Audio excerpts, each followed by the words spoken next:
Decision 2023. It is election night in southern Arizona, and tonight voters in Tucson deciding on the race for the mayor and 3 city council seats. Tucson voters will also decide if the mayor and council will get substantial pay raises, while residents in Vail decide if they will incorporate into an official town.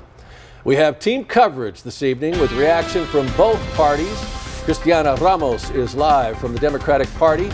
Megan Spector is live from the Republican Party, and Eric Fink is in Vail.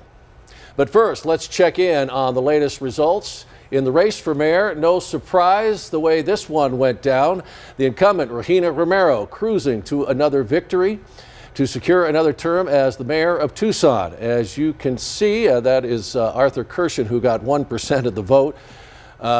Romero got 60% of the vote, as we can tally at this point, followed by Republican Janet Wittenbreaker with 31% of the vote. And then switching graphics up here and looking at the races for city council, in Ward 1, incumbent and Democrat Lane Santa Cruz will keep her seat, taking nearly 63% of the vote, soundly defeating her Republican challenger Victoria Lem, who has 37% of that vote. And then in Ward 2, Democrat incumbent Paul Cunningham looking victorious in this race with 64% of the vote. His Republican challenger Ernie Schack taking only about 32% of that vote. And then looking at Ward 4, it looks like Democrat Nikki Lee will keep her seat, taking 66% of the vote, and her Republican challenger Ross Kaplowitz only taking about 34% of the vote.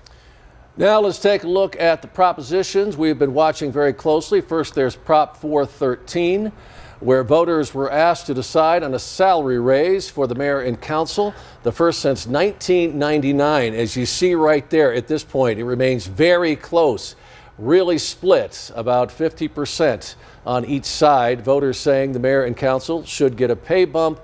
We'll see what happens as those numbers reach their totals. And in the long-fought race to incorporate Vail and make it an official town, it looks like once again residents want to remain unincorporated, and they have voted down the measure again tonight. 60% of residents voting against the proposition, with around 40% in favor of it.